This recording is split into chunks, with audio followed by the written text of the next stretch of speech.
We have just heard our second quarter GDP figures. To put things in context, this is our worst quarterly performance on record. The forecast for 2020 essentially means the growth generated over the past 2 to 3 years will be negated. The numbers reflect the impact of COVID-19, as well as deeper forces reshaping the global economy and our position in the global value chains. I know that some are still hoping for a quick recovery and a return to the familiarity of the old normal. The painful truth is this: we are not returning to a pre-COVID-19 world. Recovery will still be some time yet, and the recovery is not likely to be smooth. We can expect recurring waves of infection and disruption. Furthermore, recovery will be uneven across sectors. Some sectors will progressively recover, while others will be permanently changed. We have to start now to build a new economy and to create more and better job opportunities for our people. We cannot wait for COVID-19 to blow over. Let me explain. The world has changed irrevocably in 4 areas. First, the geopolitical environment which had allowed us to thrive in the last 50 years has changed. The tensions amongst the major powers are increasing. The competition and tension permeates not just politics, but also trade, technology, and security.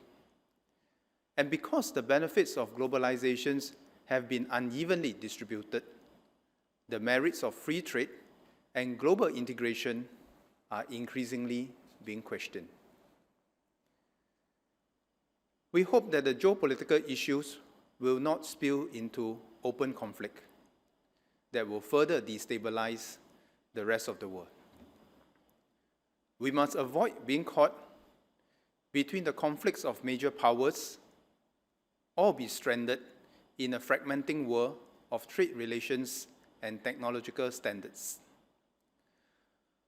One simple example of the challenges: if we do business in China, we communicate with our Chinese counterparts by WeChat. They can't access WhatsApp. If we do business in the US, we use WhatsApp. WeChat may not even be available in the US in the future. Frictions like this will be inevitable in a more complicated world. The second factor is the way global companies are reorganizing their production and supply chains. Companies are reviewing the need for regional hubs thanks to digital technology and ubiquitous communications. A few has decided to just have one global HQ and a few local centers where their customers, production, or specialized talent are. Manufacturers are reviewing where their factories are sited.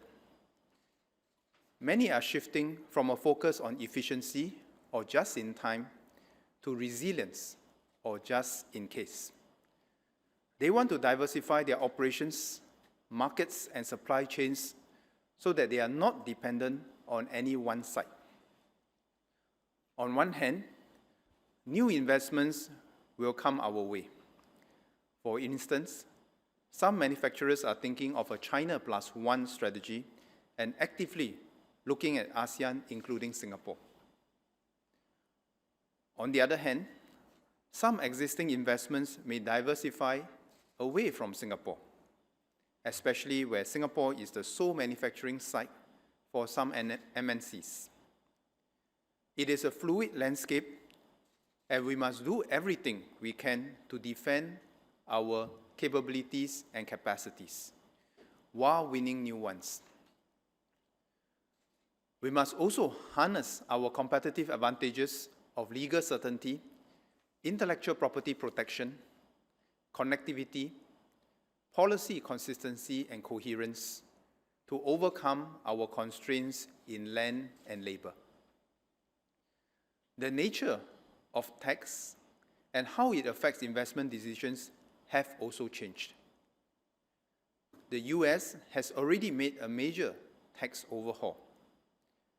Many countries are spending more than what they are bringing in, and there is pressure for them to collect more taxes from MNC and to pressure companies to do more in their home countries rather than overseas.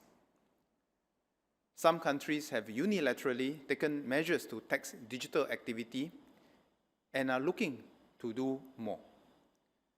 They are also asserting their influence through global platforms like the OECD. All these will affect companies' investment decisions overseas, including in Singapore.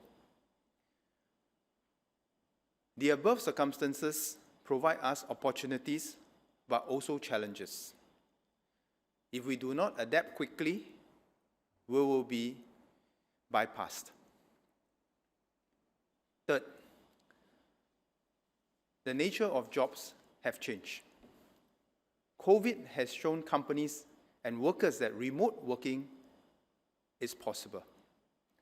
Over the years, we have successfully created many jobs here, especially PMET jobs for Singaporeans by having many HQs and factories located here. With remote work, more global opportunities for our workers will come. But it also means that other workers in other countries can do our jobs from their homes.